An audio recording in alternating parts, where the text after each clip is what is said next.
Well, thank you very much. It's an honor to have the president of Ukraine with us. We've had a lot of good discussions, a lot of good talks, and I think progress is being made, very substantial progress in many ways.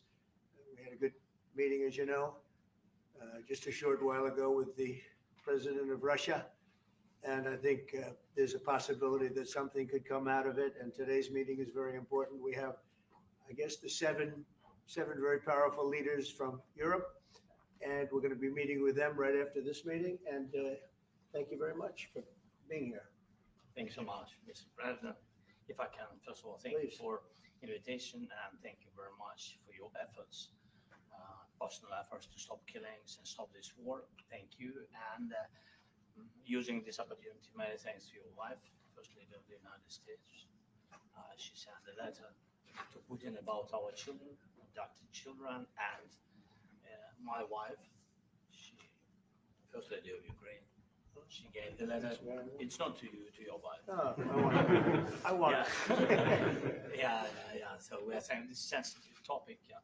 Yes, please. And thanks to our partners and that you supported this format. That after our meeting we can have leaders who are around us, UK, France, Germany, Italy, Finland, EU, NATO. I mean, all partners around Ukraine supporting us. Thanks to them, and thank you very much for invitation.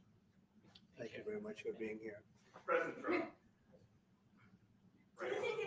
Yes, Peter, go ahead. Thank you, President Trump. So, President Zelensky, you say in a post on X today, Russia must end this war, which it itself started.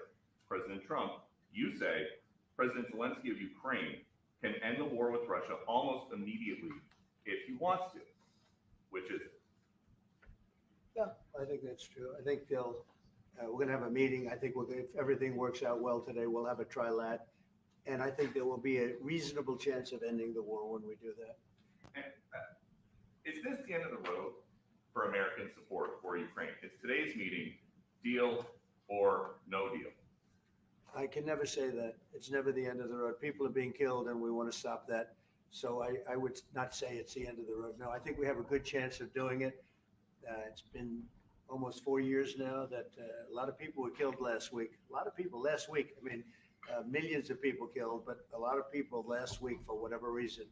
A big number, a lot of soldiers, on both sides. And I know the president, I know myself, and I believe Vladimir Putin wants to see it ended. And as you met with Putin on Friday, today you've got President Zelensky here. As you listen to Russia and Ukraine, which side has the better cards? Well, I don't want to say that. I'm just here to be, look, this isn't my war. This is Joe Biden's war. He's the one that had a lot to do with this happening, and we want to get it ended. And we want it to end good for everybody. We want it to end good.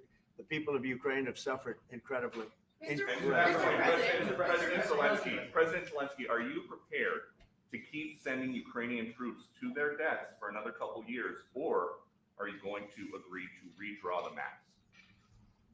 Thank you for your question. So, first of all, we live under each day attacks. That today have been a lot of attacks and a lot of wounded people, and the child was dead, small one year and a half. So we need to stop this war, to stop Russia, and we need support, American and European partners, and we will do our best for this. So, and I think we show that we are strong people, and we supported the idea of the United States, of personally of President Trump, to stop this war, to make a diplomatic way of finishing this war, and we are ready for trilateral, as President said. This is a good signal about trilateral. I think this is very good. Thank you. Mr. President, if the peace deal will be achieved, are you going to be willing to send American peacekeepers to Ukraine? Well, we're going to work with Ukraine. We're going to work with everybody, and we're going to make sure that if there's peace, the peace is going to stay long term. This is very long term. We're not talking about a 2-year peace and then we end up in this mess again. We're going to make sure that everything's good. We'll work with Russia. We're going to work with Ukraine, and we're going to make sure it works. And I think if we can get to peace, it's going to work. I have no doubt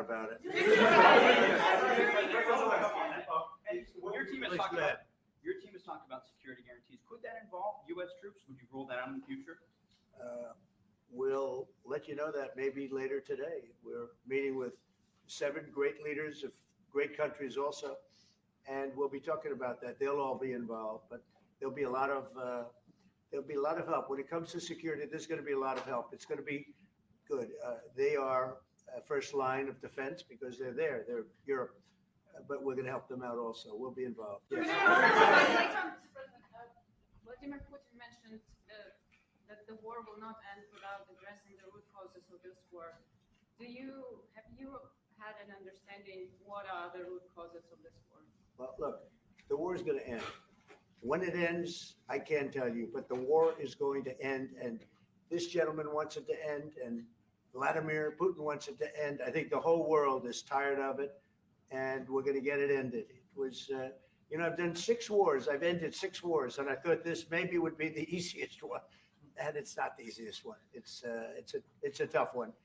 A lot of reasons for it, and they'll be talking about it for a long time. But they'll be talking about the others. Look, India, Pakistan. We're talking about the big places. When you look at, you just take a look at some of these wars. You go to Africa and take a look at that. Rwanda and the Congo, Republic of the Congo. That's been going on for 31 years. And so we've done a total of 6, and we really have 6, not including the fact that we obliterated, and it turned out to be a total obliteration, the nuclear, as you said, the future nuclear capability of Iran.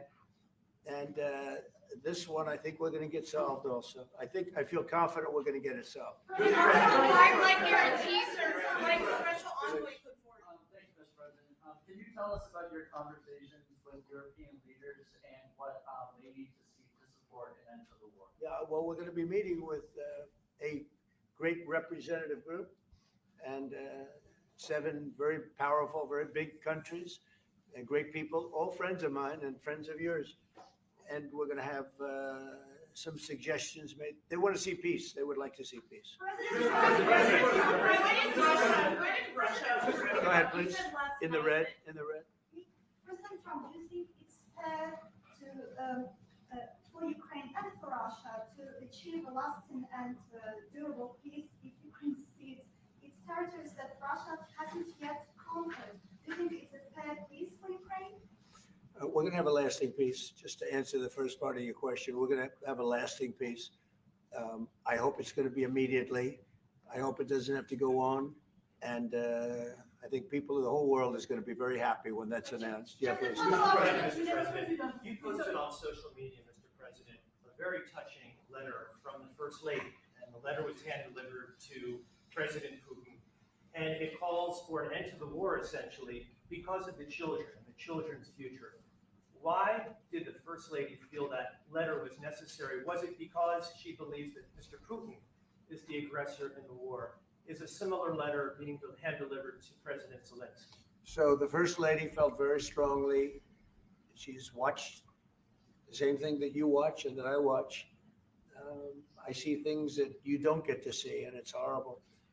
But when she's got a great love of children, she has a wonderful son that she loves, probably more than anybody, including me. I hate to say it, but she loves her son. She loves children, and she hates to see something like this happening. And that goes for other wars too. I mean, she sees the heartbreak, the parents, the funerals that you see on television. Always funerals. We want to see something other than funerals. No, she felt it was a beautiful letter. It was very well received by him. And she did ask me to say, she would love to see this end. She would love to see it end. And she says it very openly, very proudly, and with great sorrow because so many people have been killed. Last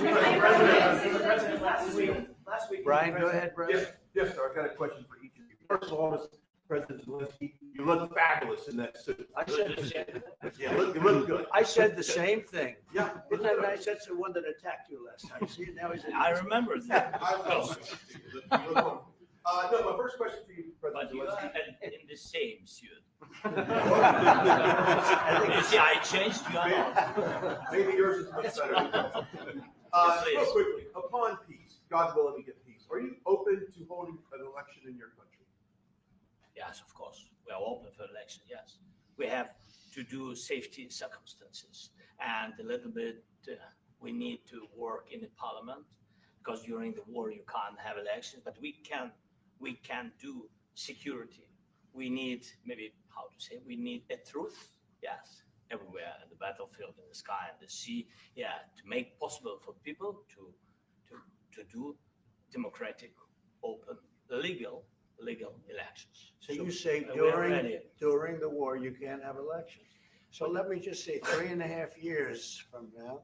So you mean if we happen to be in a war with somebody, no more elections? Oh, that's good. I wonder what the fake. You like this news is. idea? No, This is No. Speaking of news, I got a question for you. This sounds insane for me even to ask this. But do you think the American media really doesn't even want a peace deal? Because they've seen they've been so critical of you every step of the way as you lead the charge for peace. It's an amazing phenomenon. I said that if in the settlement you got Moscow, St. Petersburg, and thousands of miles around them, they would say I made a bad deal. The level of hatred and animosity is incredible. Not with all. I mean, we have great people up here. We also have terrible people up there that I think are told what to say. But, in solving all of these wars, they don't even write about it. I saw major wars. I saw wars that have been going on for 31, 35, and 37, and a couple of quicker ones. One that was going to go into a full-blown deal very quickly. What the one I'm talking about, it was a big one. But they don't even write about that. No matter what I do, no matter what, and this is not anything to do with you. It's probably to your advantage in a certain way. But no matter what I do, no matter what deal I make, from my standpoint, you'll come out good. Maybe President Putin will come out good. But they'll say Trump was absolutely horrible. It's just that, and I've lived with that for a long time. I've lived with it since just before the first election. I used to get great publicity. Now I get the worst publicity anyone's ever gotten in office, but I won in a landslide so that people understand. They're the only ones that count ultimately. But I've also had great reporters. I've had journalists that are very good. But it's very sad when you do the right thing. As an example, they said, because of the fact that Vladimir Putin came to American soil, this was a tremendous defeat for Donald Trump. No, it was really wonderful that he did it. It was a hard thing for him to do, to be honest with you. It was the opposite of what they said, but they said it. Now, if he didn't come, they'd say that was also bad for Trump. Yeah, there's no way. And there's just a great dishonesty of the press. And I think that's why it's lost its credibility. Its credibility is at an all-time low. We have a thing going on right now in DC. We went from the most unsafe place anywhere to a place that now friends are calling me up, Democrats are calling me up, and they're saying, sir, I want to thank you. My wife and I went out to dinner last night for the first time in 4 years. And Washington, D.C. is safe. And you did that in 4 days. I'll tell you, it's safe. I had another friend of mine. He has a son who's a great golfer. He's on tour. And he came in fourth yesterday in the big tournament where Scotty Scheffler made the great shot. And he said his son is going to dinner in Washington, D.C. tonight. I said, would you have allowed that to happen a year ago? He said, no way. No way. He said, what you've done is incredible. And I think the people realize it. But the press says, he's a dictator. He's trying to take over. No, all I want is security for our people. But people that haven't gone out to dinner in Washington, D.C. in 2 years are going out to dinner. And the restaurants the last 2 days were busier than they've been in a long time. Thank you for the question. I walked around yesterday with MTG. If you can walk around with DC with MTG and not be attacked, the city is safe. Yes. Thank you, Mr. President. Last week, you warned of what you called severe consequences if a 30-day ceasefire or any type of ceasefire were not agreed to by Russia. Will there be severe consequences? Does that change because of I don't think you need a ceasefire. If you look at the 6 deals that I settled this year, they were all at war. I didn't do any ceasefires. And I know that it might be good to have, but I can also understand strategically why, well, one country or the other wouldn't want it. You have a ceasefire and they rebuild and rebuild and rebuild, and maybe they don't want that. But if you look at the 6 deals that we made peace and long-term, long-running wars, I didn't do any ceasefires. I like the concept. I like the concept of a ceasefire for one reason, because you'd stop killing people immediately, as opposed to in 2 weeks or 1 week or whatever it takes. But we can work a deal where we're working on a peace deal while they're fighting. They have to fight. I wish they could stop. I'd like them to stop. But strategically, that could be a disadvantage for one side or the other. But all of these deals I made without even the mention of the words ceasefire. Can you explain the decision to offer Ukraine Article 5 like security guarantees, but stop short of pushing for their full membership? Yeah, well, we haven't done anything on that yet. If you look back and you go back long before President Putin, it was always a statement that they would never allow Ukraine into NATO. So that was a statement that was made, but we haven't discussed any of that yet. We're going to be discussing it today, but we will give them very good protection, very good security. That's part of it. And the people that are waiting for us, I think they're very like-minded. They want to help out also. Thank you, President Trump. The United States has already given hundreds of billions of dollars to this war effort in Ukraine. Biden. At best, it is a stalemate, and the killing continues. So, President Trump, how much more is the United States willing to give Ukraine? And President Zelensky, how much more do you want? Well, I'll start off just by saying we're not giving anything now. We're selling weapons. This is something before, I guess the number is well over $300 billion. That was under Joe Biden, a corrupt politician, not a smart man, never was. By the way, go back 40 years. He was not a smart man 40 years ago either, but now he's in particular bad. This was done by a corrupt administration that shouldn't have been in. And frankly, if the right results of the election were given, if I were president, this war would have never taken place. And he would have been very happy, because he would have liked to have seen. I mean, they went through hell. He went through hell. This war would have never happened. And the people that were killed, a couple of million people, a lot of people with soldiers and everything else, and the people that have been displaced and forced into other areas and other countries because of what's happened, none of that would have happened. And I'm just saying that he was a horrible president, whether it was the borders or this. He was just a horrible, corrupt president. Mr. President, You want to answer? I can. Thank you so much. So first of all, we have possibility now to buy weapon from the United States. We are thankful for this program and this opportunity. We are thankful for Europe. They pay for this. And through NATO program, for example, Pearl and etc., we have some programs where we can have some money to finance this. And this is a part, I think, it's not a part for the war and to defend us. It also will be a part for security guarantees, to strengthen our army, to rearm Ukrainian army. This is very, very important. And it depends how much money we need to rearm. For example, the question of air defense, we spoke about it with President Trump, and I'm happy that we have now bilateral decisions and we work on it with production, American production. Nobody in Europe has so many air defense like Patriots, for example. We need it very much, and this is also about defending. And I think, I think the good news, we make the best military equipment in the world by far. You mentioned the Patriots. How good are they? Systems. We have systems, they're literally 100% foolproof. And it's really like shooting two bullets, two bullets hitting each other in the air in a space like this. The chance is 100%. It's 99 to 100%. So we sell the equipment to NATO. And NATO does what, I don't know what the arrangement is that you have with, but I know that they want you to have the equipment. And we're getting the best equipment in the world, but they pay us for the equipment. Under Biden, it was just crazy what was going on.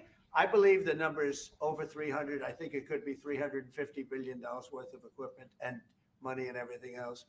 And we've made more progress in settling this war in the last 2 months than they made in 4 years. This should have been settled a long time ago, but it should have never happened. Yeah, please. You pushed out on social media. All right, Brian, go first. You pushed out on social media about doing away with mail-in ballots and potentially electronic voting machines. Can you explain on that? How? Well, that's a very off topic, just really quickly. Mail-in ballots are corrupt.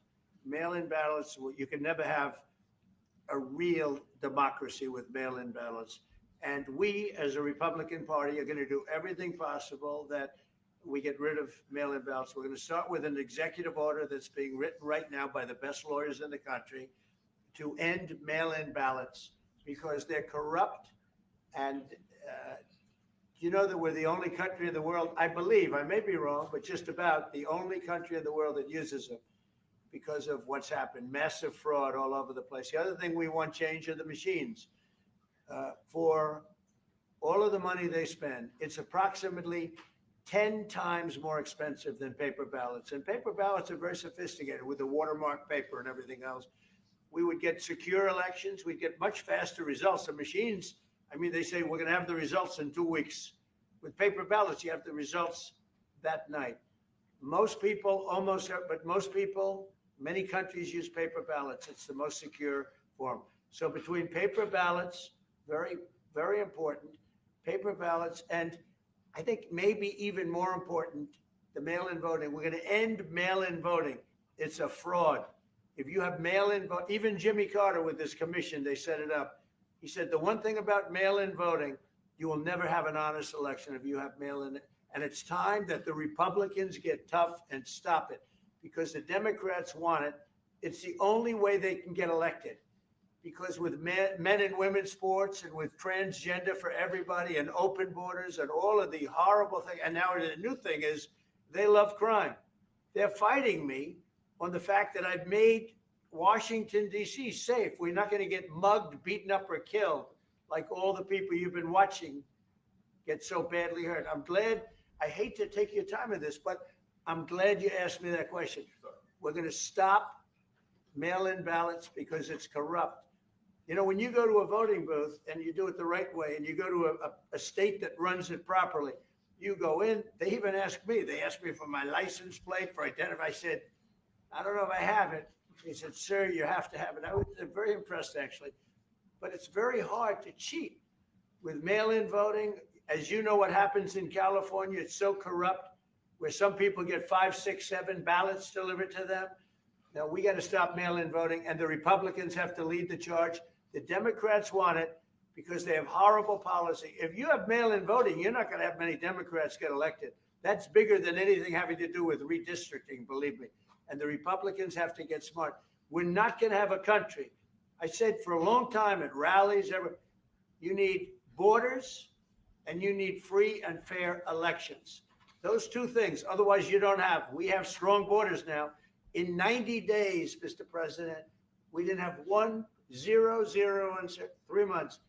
Not one person came in illegally into our country. In fact, even I find that hard to believe, but it's run by a little bit of a liberal group that put out the numbers. So I guess but 0, 0, and 0. You go back a year ago, 2 years ago, 3 millions of people poured into our country. It was terrible. Thank you very much. What guarantees do you need from President Trump to be able to make a deal? Is it American troops, intelligence, equipment? What is it? Everything. And really, it includes 2 parts. First, strong Ukrainian army. That's what I began to discuss with your colleagues.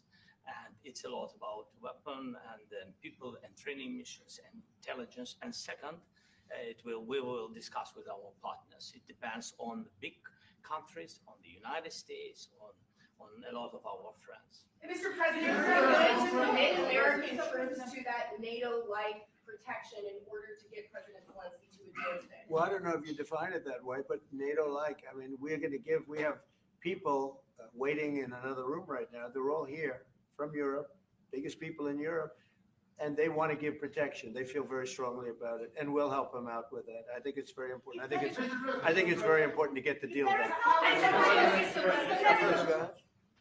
You've been involved with the peacekeeping in Ukraine since your first day in the administration.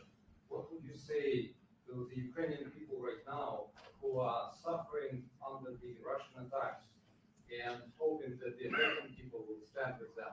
Well, I know Ukrainian people. I've known many over the years. They're great people. They're smart. They're energetic. They love their country. I mean, they love their country, and we want to get this war ended. That's all I can do. I love the Ukrainian people, but I love all people. I love the Russian people. I love them all. I want to get the war stopped. Very important. Was there